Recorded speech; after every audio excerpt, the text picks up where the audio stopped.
Eden উদ্যান থেকে স্বর্গের আনন্দ পর্যন্ত পুরো বাইবেলটি একটি একক গল্প যা প্রভু যীশুখ্রিস্টকে উপস্থাপন করে। এই মডিউলে আমরা সেই গল্পের মধ্য দিয়ে যাত্রা করছি যা আমাদের প্রকাশের দিকে নিয়ে যাচ্ছে। বাইবেলের মাধ্যমে ঈশ্বর পাপবিহীন পৃথিবী সৃষ্টি করেছিলেন, কিন্তু আদমের অবাধ্যতার মাধ্যমে তা ধ্বংস করেছেন। কিন্তু ঈশ্বর পাপকে সর্বোচ্চ রাজত্ব করতে দেবেন না। তিনি পাপের মূল্যস্বরূপ পৃথিবীতে বন্যা নিয়ে আসেন। বাঁচার একটাই উপায়, জাহাজে আশ্রয়। কিন্তু কিভাবে এই পুরাতন গল্প প্রভু যীশুখ্রিস্ট প্রকাশ করে? নোহের জাহাজের গল্প এবং বিশ্বব্যাপী প্লাবনের কাহিনীটি পুরাতন নিয়মের সেরা পরিচিত কাহিনীগুলোর মধ্যে একটি হতে পারে। এটি অবশ্যই শিশুদের মনকে মোহিত করে, তবে এটি বিশ্বের উপর ঈশ্বরের অতুলনীয় ধ্বংসের একটি গভীর বিবরণ। আপাত দৃষ্টিতে মনে হচ্ছে অনেক কিছু ঘটেছে। আদম এবং নোহের সময়ের মধ্যে অনেক কিছু ভুল হয়েছে। এই প্লাবনে পৃথিবী চিরতরে পরিবর্তিত হয়। কিন্তু ঈশ্বর এই কাহিনীতে আশার একটি কেন্দ্রীয় বার্তা প্রদান করেন, যেখানে ঈশ্বর তার পরিত্রাণের পরিকল্পনার প্রকৃতি সম্বন্ধে আরও প্রকাশ করেন। সুতরাং আদিপুস্তক 4 এবং 5 অধ্যায়ের ঈশ্বর তাত্ত্বিক তাৎপর্য কি? নোহের সময়ে মানুষের পতনের অবস্থা সম্পর্কে আমরা কি শিখি?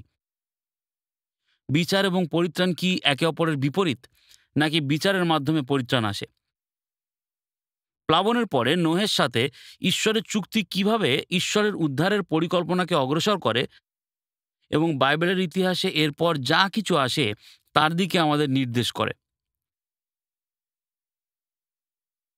এই বক্তৃতায় আমরা দেখব যে ঈশ্বর তার নিজের সম্পর্কে, তার লোকদের সম্পর্কে এবং তার পরিত্রাণের বিষয়ে আমাদের কাছে কি প্রকাশ করেন, এবং আমরা প্লাবনের আগে, প্লাবনের সময় এবং প্লাবনের পরে সময়কালগুলির দিকে তাকিয়ে তা করব।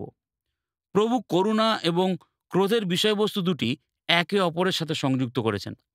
এটি প্রদর্শন করেছেন যে পরিত্রাণকে অবশ্যই বিচারের মাধ্যমে আসতে হবে। সুতরাং প্রথমত আসুন প্লাবনের আগের সময়কালটি নিয়ে বিবেচনা করি। প্লাবনের আগে ঈশ্বর আদিপুস্তক 3 অধ্যায় 15 পদে উল্লেখিত দুটি বংশধরের গতিপথের মধ্যে বিভাজন এবং বিচ্ছেদ প্রকাশ করেছেন। আমরা আদিপুস্তক 4 অধ্যায়ে মণ্ডলী এবং জগতের মধ্যে প্রথম পার্থক্য খুঁজে পাই। তারপরে দুটি বংশরেখা নোহের দিনের দিকে পরিচালিত করে। আমরা এই প্রথম বিষয়বস্তুর অধীনে সেই দুটি বংশরেখা বিবেচনা করব। ধার্মিক বংশরেখাটিকে প্রথমে বিবেচনা করুন। আমরা আদিপুস্তক 3 অধ্যায় 15 থেকে জানি যে ঈশ্বরীয় বংশরেখার মাধ্যমেই মধ্যস্থতাকারী আসবেন। আদিপুস্তক 4 অধ্যায়ে রয়েছে আদিপুস্তক 3 অধ্যায় 15 পদের প্রতিশ্রুতির প্রথম প্রধান ফলাফল। ঈশ্বর দ্বারা নিরূপিত আরাধনা নিয়ে দুই বংশধরের মধ্যে লড়াই শুরু হয়। কইন প্রথম ভণ্ড ঈশ্বরত্যাগী ব্যক্তি হিসেবে প্রমাণিত হন এবং হেবল হলেন প্রথম বিশ্বাসী শহীদ। প্লাবনের আগেই আমরা ঈশ্বরের মণ্ডলীর বেশ কিছু বৈশিষ্ট্য আবিষ্কার করি। আমরা লক্ষ্য করি যে ঈশ্বরের নিরূপিত আরাধনা সম্পর্কে আদিপুস্তক 4 অধ্যায় 4 পদের শেষে দেওয়া হয়েছে। তখন সদাপ্রভু হেবলকে ও তাহার উপর গ্রাহ্য করিলেন। আমাদের অবশ্যই ঈশ্বরের কাছে আসতে হবে, তার নির্ধারিত আরাধনা অনুসারে, আমাদের পছন্দ বা সৃজনশীলতা বা উদ্ভাবন অনুসারে নয়। ইব্রিয় 11 অধ্যায় 4 পদ বলে, বিশ্বাসে হেবল ঈশ্বরের উদ্দেশ্যে কইন অপেক্ষা শ্রেষ্ঠ যজ্ঞ উৎসর্গ করিলেন। এখন আমরা জানি যে বিশ্বাস হলো ঈশ্বরের বাক্যের প্রতি আমাদের প্রতিক্রিয়া। রোমীয় 10 অধ্যায় 17 পদ আমাদের শেখায়, অতএব বিশ্বাস শ্রবণ হইতে এবং শ্রবণ খ্রিস্টের বাক্য দ্বারা হয়। সুতরাং হেবল স্পষ্টতই ঈশ্বরের বাক্যের প্রতি সাড়া দিচ্ছিলেন এবং ঈশ্বরের কাছে তিনি সেই আরাধনা নিবেদন করছিলেন যা করার জন্য ঈশ্বর আদেশ করেছিলেন, যদিও এটি আদিপুস্তক 4 অধ্যায়ে স্পষ্টভাবে লিপিবদ্ধ করা হয়নি। আমরা ঈশ্বর দ্বারা নিরূপিত বলিদান ব্যবস্থাটিকে দেখতে পাই। এরপর যা কিছু আসতে চলেছে এটি সেইগুলির ভিত্তি হয়ে দাঁড়িয়েছে এবং এটিকে মসির ব্যবস্থার অধীনে আরও বিস্তৃতভাবে প্রসারিত করা হবে। অবশ্যই এই সমস্ত কিছু খ্রিস্টের বলিদান এবং এই সত্যের প্রতি ইশারা করে যে রক্তপাত ছাড়া কোনো ক্ষমা নেই। হেবল শব্দটির আসল অর্থ হল অসার। একটি আলোচ্য বিষয়বস্তু যা উপদেশক পুস্তকে বিস্তারিতভাবে ব্যাখ্যা করা হয়েছে। হেবলের মৃত্যুর পর ধার্মিক বংশরেখা শেতের মধ্যে দিয়ে এগিয়ে চলে। আমরা পড়ি, ও তাহার নাম শেত রাখিলেন, কেননা হবা কহিলেন, কইন কর্তৃক হত হেবলের পরিবর্তে ঈশ্বর আমাকে আর এক সন্তান দিলেন। আদিপুস্তক 4:25 শেতের পুত্র ইনোশের জন্ম হয়। আমরা পড়ি, তৎকাল লোকেরা সদাপ্রভুর নামে ডাকিতে আরম্ভ করিল। আদিপুস্তক 4:26 ধার্মিকেরা একত্র হয়ে ঈশ্বরের আরাধনা করতে লাগলো। প্রথমবার চারিপাশের জগতের থেকে দৃশ্যমানভাবে মণ্ডলী আবির্ভূত হলো। আপনি যদি আরও পড়েন, হনক হলেন আরও একজন সূত্রপাত এই ধার্মিক বংশরেখায়, যা নোহ পর্যন্ত আমাদের নিয়ে যায়। আদিপুস্তক 5:22 এবং আবার 24 আমরা পড়ি, হনক ঈশ্বরের সহিত গমনাগমন করিতেন। পদ 24, হনক ঈশ্বরের সহিত গমনাগমন করিতেন, পরে তিনি আর রহিলেন না, কেননা ঈশ্বর তাহাকে গ্রহণ করিলেন। গমনাগমন শব্দটির ইব্রীয় শব্দটি একটি দৈনিক যোগাযোগকে বোঝায়।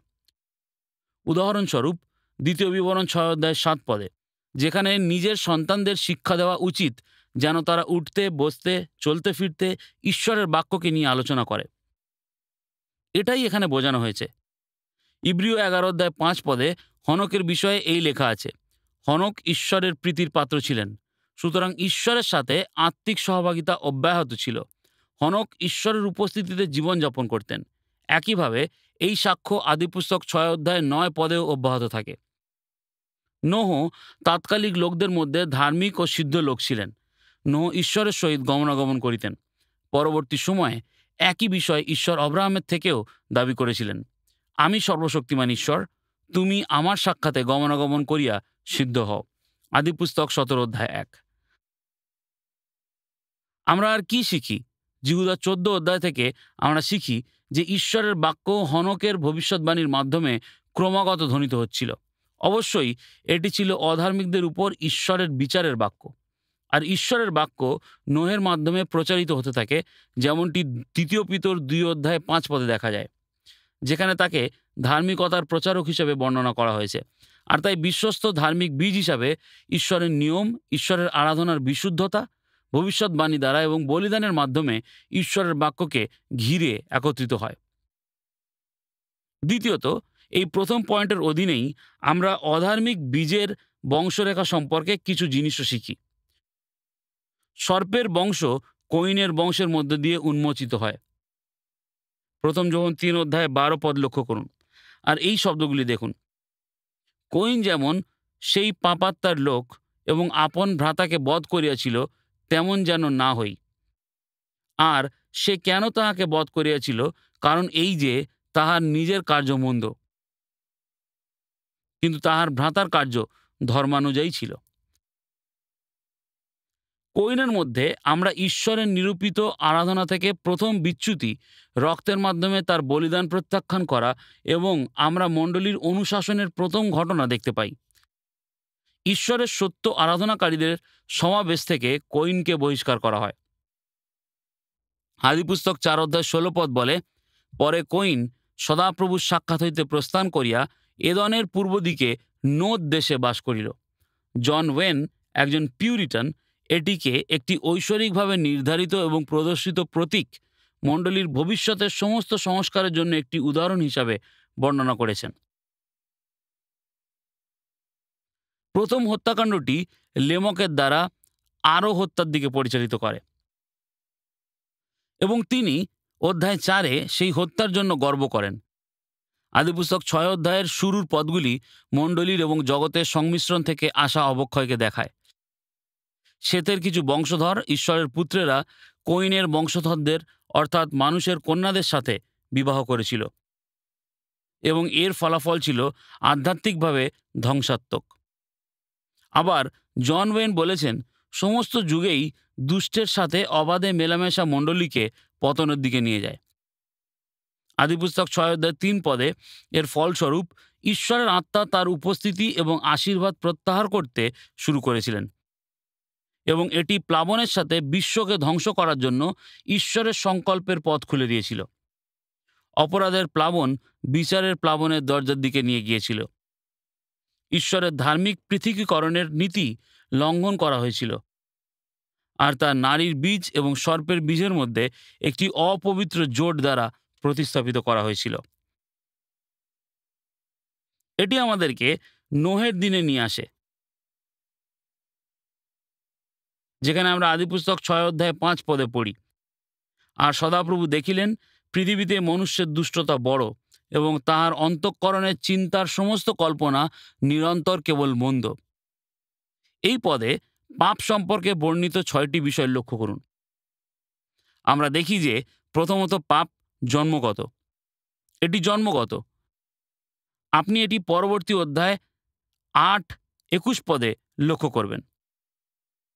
কারণ বাল্যকাল অবধি মানুষের মনস্কল্পনা দুষ্ট, তাই পাপ জন্মগত, যা 6:5 পদে মানুষের দুষ্টতা হিসাবে বর্ণনা করা হয়েছে। দ্বিতীয়ত, আমরা পাপের তীব্রতা দেখতে পাই। তিনি বলেছেন যে তা হলো বড়। তৃতীয়ত, পাপের পরিব্যাপ্তি, প্রত্যেক মনস্কল্পনা। চতুর্থ, আমরা পাপের বিকৃত সৃজনশীলতা দেখতে পাই। এটিকে মনস্কল্পনা বলে বর্ণনা করা হয়েছে। এটি এই ধারণাটির উপর গড়ে ওঠে যে মানুষ তার কর্মে সৃজনশীল, কারণ তাকে ঈশ্বরের প্রতিমূর্তিতে সৃষ্টি করা হয়েছে। পঞ্চম, পাপের আভ্যন্তরীণতা, তার হৃদয়ের চিন্তাভাবনা। ষষ্ঠ, পাপ একচেটিয়া। এটি শুধুমাত্র মন্দ। এর সাথে আমরা আরেকটি যুক্ত করতে পারি, এবং সেটা হলো সপ্তম, পাপ স্বভাবগত। আপনি নিরন্তর শব্দটি দেখতে পাচ্ছেন। এই একটি পদের মধ্যে অনেক কিছু সংযুক্ত করা হয়েছে। পাপ বিশ্বব্যাপী, কারণ পতিত মানুষ পাপে জন্মগ্রহণ করে। আমরা এই বিষয়ে সমস্ত পুরাতন নিয়ম ও নতুন নিয়ম জুড়ে পড়ি। উদাহরণস্বরূপ, রোমীয় 3:9-23 পদগুলি বিবেচনা করুন। একজন প্রাকৃতিক মানুষের নিজের সম্বন্ধে চিন্তাভাবনা অত্যন্ত অতিরঞ্জিত। ঈশ্বরের সম্মান না ছিনিয়ে সে কোনো কিছুতেই গর্ব করে না। আমি আপনাকে দুটি সংক্ষিপ্ত উদাহরণ দিতে চাই।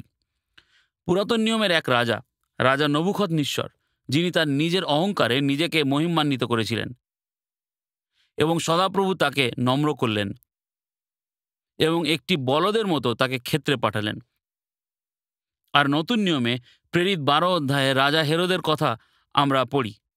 তাকে দেবতা হিসাবে প্রশংসা করা হতো, এবং সেই প্রশংসা সে গ্রহণ করেছিল। আর ঈশ্বর তাকে আঘাত করলেন, এবং তিনি কীটের খাদ্য হয়েছিলেন, ও এইভাবে তিনি মারা গিয়েছিলেন। আদিপুস্তক 6:5 পদে সম্পূর্ণ ভ্রষ্ট বিষয়ে প্রথম ও স্পষ্ট শিক্ষা দেখতে পাই। এখানে সম্পূর্ণ শব্দের অর্থ এই নয় যে মানুষ যতটা সম্ভব ততটা মন্দ, বরং সম্পূর্ণ শব্দটির অর্থ হল যে মানুষের স্বভাব ও প্রকৃতির প্রত্যেকটি দিক পাপ দ্বারা আক্রান্ত। মানুষের দুষ্টতা ব্যাপক, কিন্তু এটি যে সর্বদা প্রবল তা নয়। একজন অবিশ্বাসী সম্পূর্ণরূপে নয়, কিন্তু সমস্ত দিক থেকে মন্দ। তার প্রত্যেকটি ইন্দ্রিয় প্রভাবিত, এবং শাস্ত্র থেকে আমরা নূতন নিয়ম থেকে অনেকগুলি শাস্ত্রের তালিকা তৈরি করতে পারব, যা এই সত্যটিকে স্থাপন করবে যে মানুষের মন ও বোধবুদ্ধি উভয় পাপ দ্বারা আক্রান্ত ও পতিত। তার আবেগ, বিবেক, তার ইচ্ছাশক্তি এবং আরও অনেক কিছু আমরা এই তালিকার মধ্যে যুক্ত করতে পারি। একজন প্রাকৃতিক মানুষ নৈতিকভাবে অক্ষম, কারণ সে পাপের অধীনে দাস।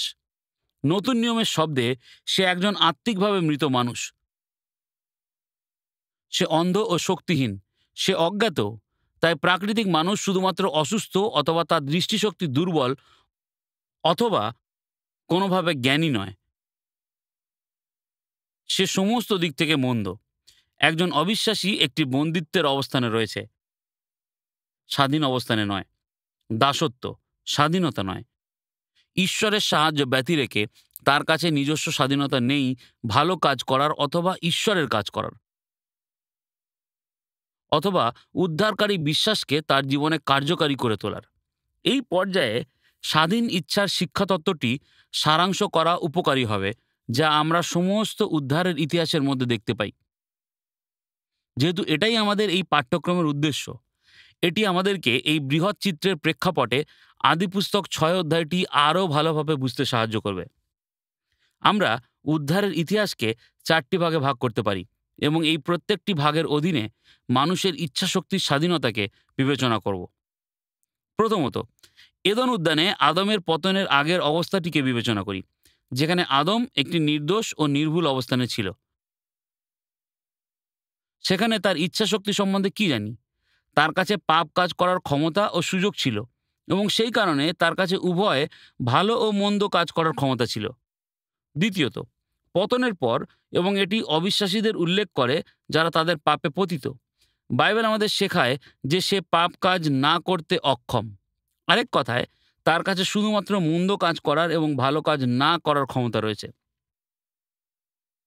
তৃতীয়ত, আমরা সেই সকল মানুষদের কথা ভাবতে পারি যাদের মন পরিবর্তন হয়েছে। খ্রিস্টেতে বিশ্বাসে আসার পর একজন বিশ্বাসীর কাছে পাপ করা এবং পাপ না করা উভয়ের ক্ষমতা রয়েছে। সুতরাং তার কাছে উভয়ে ভালো ও মন্দ কাজ করার ক্ষমতা রয়েছে। সে শ্রেণীর মানুষেরা হলো স্বর্গে যাওয়া মানুষ। স্বর্গে বিশ্বাসীরা পাপ করতে পারবে না। তার মধ্যে শুধুমাত্র ভালো কাজ করার এবং পাপ না করার ক্ষমতা থাকবে। আর তাই আদিপুস্তক 6:5 আমরা দ্বিতীয় শ্রেণীর মানুষদের দেখতে পাই। অবিশ্বাসীরা, যারা ভালো কাজ করতে সক্ষম নয়, সে শুধুমাত্র যা মন্দ তাই করতে সক্ষম। আমরা সংক্ষেপে পাপের পাপময়তা ও পাপের জঘন্যতার মাঝে পার্থক্য করতে পারি। এটি বিশেষ করে উপকারী যখন ব্যবহারিক প্রশ্নগুলি উত্থাপিত হয়। একজন ব্যক্তি যদি ব্যভিচার করে, তাহলে আপনি হয়তো কাউকে এমন কথাটি বলতে শুনেছেন, আমরা সকলেই পাপী, আমরা সকলেই পাপ করেছি। এটি সত্য, কিন্তু এটি পাপের পাপময়তা ও পাপের জঘন্যতার মধ্যে পার্থক্য তৈরি করতে ব্যর্থ হয়। সুতরাং আপনার ভাইকে অন্তরে ঘৃণা করা পাপ, এবং নিজের হাতে আপনার ভাইকে হত্যা করাও পাপ। পরবর্তী বিষয়টি, আপনার ভাইকে হত্যা করা আরও জঘন্য। এটি আরও জঘন্য পাপ, তাই জঘন্যতার মাত্রা রয়েছে। আমরা খারাপ চিন্তাভাবনা করা থেকে হয়তো কারুর প্রতি রাগান্বিত হতে পারি, অথবা কাউকে আঘাত করা থেকে শেষ পর্যন্ত কাউকে হত্যা করতে পারি, এবং প্রতিটি ক্ষেত্রেই পাপের জঘন্যতা বৃদ্ধি পায়। যদিও প্রতিটি পাপের পাপময়তা কিছু সমান বিষয়ে ভাগ করে নেয়। বাইবেল ঈশ্বরের প্রতি এক উচ্চ দৃষ্টিভঙ্গি রাখে এবং মানুষের প্রতি একটা নিম্ন দৃষ্টিভঙ্গি, আর এর পরিণামে পরিত্রাণের জন্য আমাদের নম্রতা এবং নির্ভরতার প্রয়োজন আছে। মানুষকে নিজের থেকে বাঁচাতে হবে, পাপ থেকে রক্ষা পেতে হবে, এবং নরকে ঈশ্বরের ক্রোধ থেকে বাঁচতে হবে। দ্বিতীয়ত, আমাদের প্লাবনের সময়কালটি বিবেচনা করতে হবে। বিশ্বব্যাপী ধর্মভ্রষ্টতা একটি অতুলনীয় উচ্চতায় পৌঁছেছিল, যেমনটি আপনি 6:11-13 দেখতে পাচ্ছেন। আর পুরনো জগৎ একটি বিনাশকারী ঝড়ের সাথে শেষ হয়, তা দেখানোর জন্য যে কিভাবে ঈশ্বরের আশীর্বাদ এবং করুণাময় পরিত্রাণ শুধুমাত্র পাপের উপর ন্যায় বিচারের পথ ধরে আসবে। এটি একটি যুগের সমাপ্তিকে চিহ্নিত করে। সেই সময়ের বিশ্বের শেষ হিসেবে পরিচিত ছিল। আবার এই বিষয়ের অধীনে দুটি বিষয় লক্ষ্য করুন। প্রথমত, দুষ্টদের শাস্তি দেওয়া হয়। ঈশ্বর তাদের সতর্ক করেছিলেন নোয়ের মাধ্যমে এবং হনকের প্রচারের মাধ্যমে, তাদের অনুতাপের জন্য আহ্বান করেছিলেন। কিন্তু যেমন যিশু বলেছিলেন, কারণ জলপ্লাবনের সেই পূর্ববর্তী কালে জাহাজে নোহের প্রবেশ দিন পর্যন্ত লোকে যেমন ভোজন ও পান করিত, বিবাহ করিত ও বিবাহিতা হইত, এবং বুঝিতে পারিল না যাবৎ না বন্যা আসিয়া সকলকে ভাসাইয়া লইয়া গেল, তদ্রূপ মনুষ্যপুত্রের আগমন হইবে। আপনি এই কথাগুলি মথি 24 এবং লুক 17 পাবেন। হিতোপদেশ 29:1 কথায়, যে পুনঃ পুনঃ অনুযুক্ত হইয়াও ঘাড় শক্ত করে, সে হঠাৎ ভাঙিয়া পড়িবে, তাহার প্রতিকার হইবে না। কিছু সংশয়বাদী যা বলে তার বিপরীতে। এটি একটি বিশ্বব্যাপী বন্যা ছিল, স্থানীয় নয়। এটি সমগ্র পৃথিবীকে আচ্ছাদিত করেছিল। এটি ছিল একটি বিশ্বব্যাপী বিপর্যয় যে ঈশ্বর তার মুখের কথার মাধ্যমে ঘটিয়েছিলেন। এটি 2 পিতর 3:3-7 পদগুলিতে পিতরের কথা দ্বারা নিশ্চিত করা হয়েছে, এবং এটি নোহকে বোঝার জন্য একটি গুরুত্বপূর্ণ অনুচ্ছেদ। আপনার এটি পড়ার জন্য সময় নেওয়া উচিত।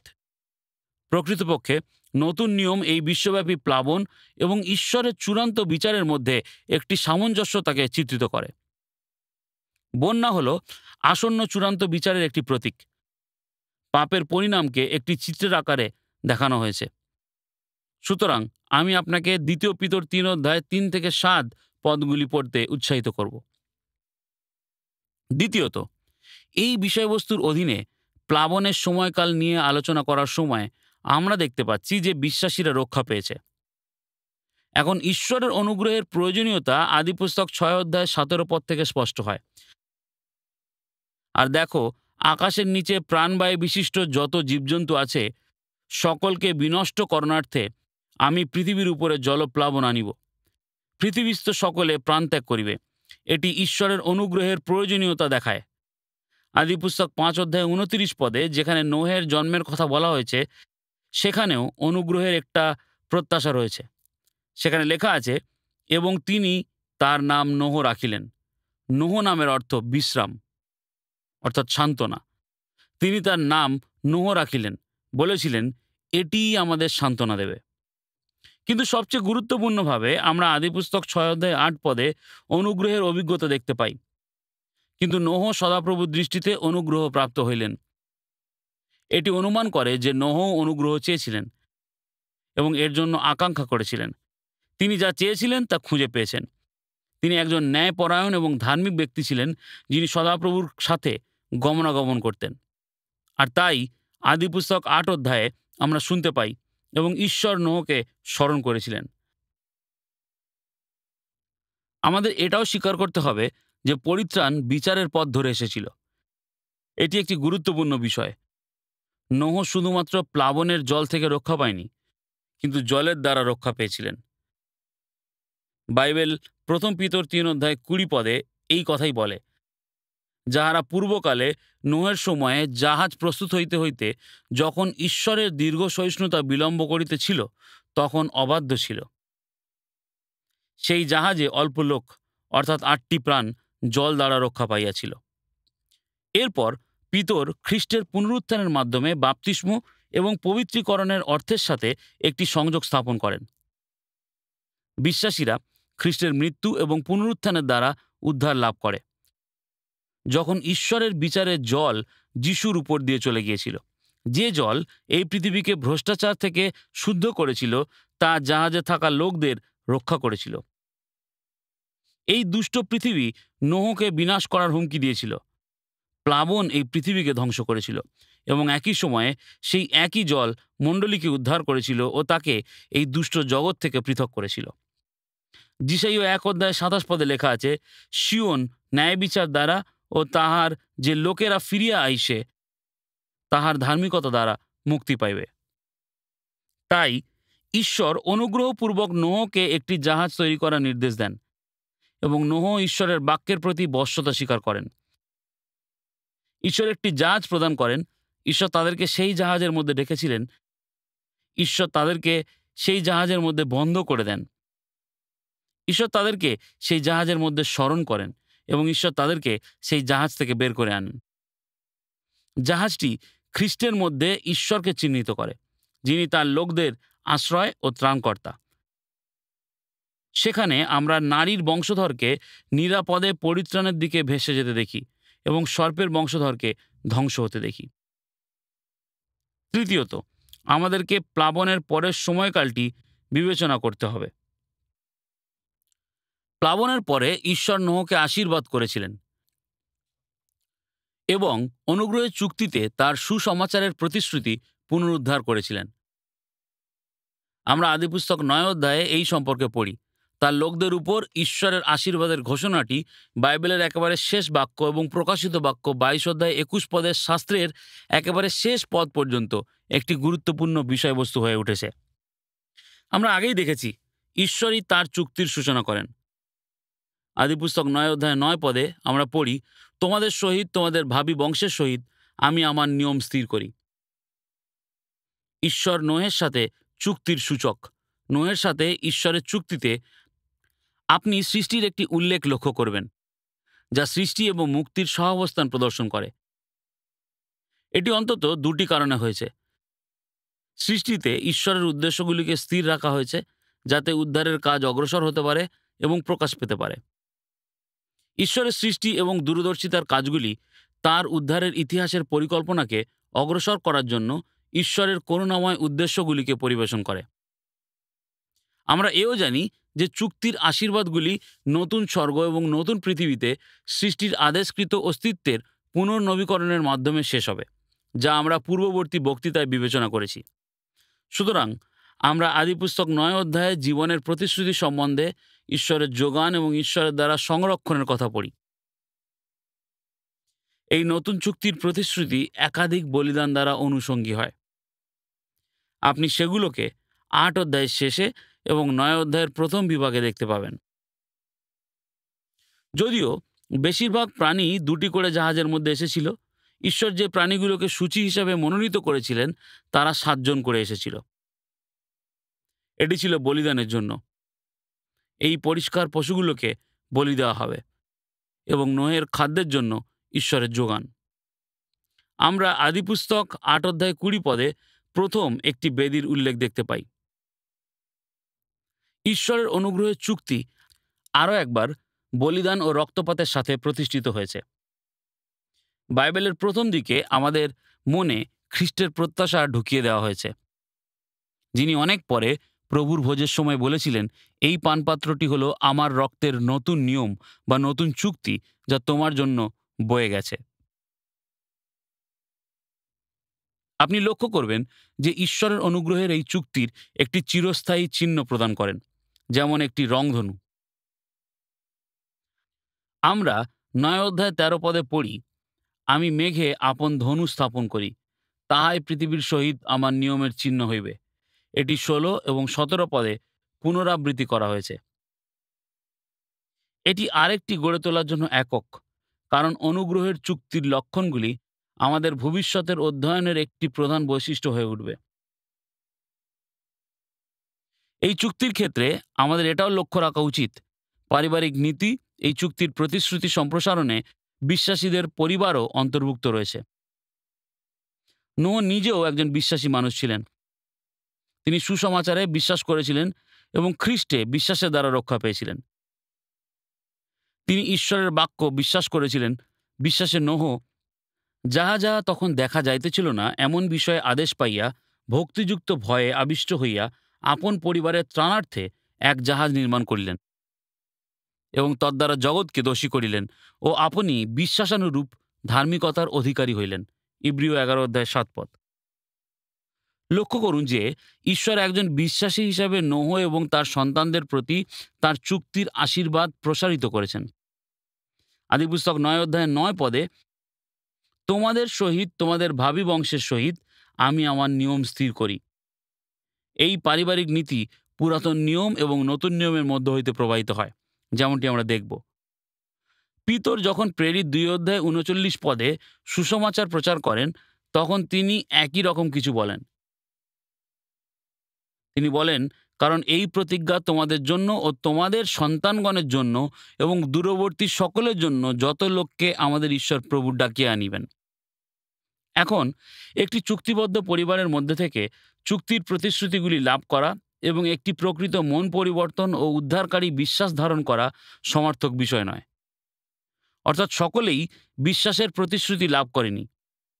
নারীর বংশধরের মধ্যে থেকে সর্পের বংশধর আবার উত্থাপিত হয়েছিল, হামের বিদ্রোহের ও চুক্তি লঙ্ঘনের মধ্যে দিয়ে, আর তাকে ঈশ্বরের পরিবার থেকে পরিত্যক্ত করা হয়েছিল। আপনি এটি 9 অধ্যায়ে 25 থেকে 27 পদের মধ্যে লক্ষ্য করতে পারবেন।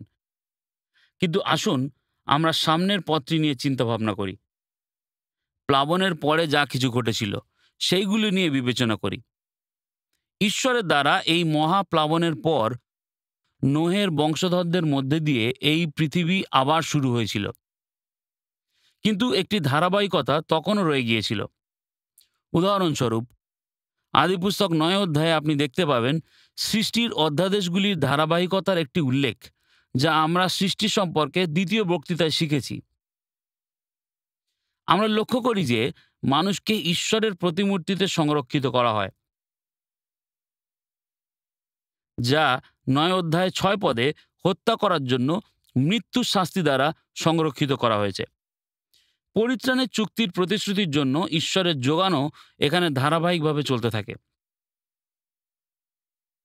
কিন্তু উপসংহারে আদিপুস্তক 9 অধ্যায়ের শেষে গুরুত্বপূর্ণ কিছু বিষয়ের প্রতি আপনার দৃষ্টি আকর্ষণ করতে চাই, যা মুক্তির ইতিহাস সম্পর্কিত আমাদের বোঝার এবং প্রত্যাশার জন্য গুরুত্বপূর্ণ একটি বিষয়। 9 অধ্যায়ে 26 এবং 27 পদে আমরা পড়ি, তিনি আরও কহিলেন, শেমের ঈশ্বর সদাপ্রভু ধন্য, কনান তাহার দাস হোক। ঈশ্বর জেফতকে বিস্তীর্ণ করুন, সে শেমের তাঁবুতে বাস করুক, আর কনান তাহার দাস হোক। আমরা কি দেখতে পাচ্ছি? আমরা দেখতে পাচ্ছি যে শেম তাঁবু তৈরি করবে। কনানের বংশধরেরা পরিচর্যার মাধ্যমে তাঁবুতে প্রবেশ করবে। কিভাবে এটি হবে তা জিহোশুয়ের পুস্তক আমাদের একটি উদাহরণ দেয়। কিন্তু জাফতের সন্তানেরা তাঁবুটা সত্যিই বড় করবে। আমরা এখানে ইতিমধ্যেই মুক্তির ইতিহাসের ঈশ্বরের দীর্ঘমেয়াদী পরিকল্পনা দেখতে পাচ্ছি। ঈশ্বর শেমের বংশধর অর্থাৎ ইহুদিদের ব্যবহার করবেন তার চুক্তি এবং মণ্ডলী প্রতিষ্ঠা করতে। অ-ইহুদিরা এর মধ্যে প্রবেশ করবে এবং ভবিষ্যতে এটিকে ব্যাপকভাবে প্রসারিত করবে। সুসমাচারের প্রতিশ্রুতি সারা বিশ্বে ছড়িয়ে পড়বে। এটি অব্রাহামের প্রতি ঈশ্বরের প্রতিশ্রুতিতে ব্যাপকভাবে প্রয়োগ করা হয়েছে, যা আমরা পরবর্তী বক্তৃতায় বিবেচনা করব। কিন্তু তা শেষ পর্যন্ত প্রেরিত পুস্তকে এবং তারপরেও পরিপূর্ণতায় আসে। ঈশ্বরের পরিকল্পনার ভবিষ্যৎ পথ এবং মুক্তির ইতিহাস উজ্জ্বল।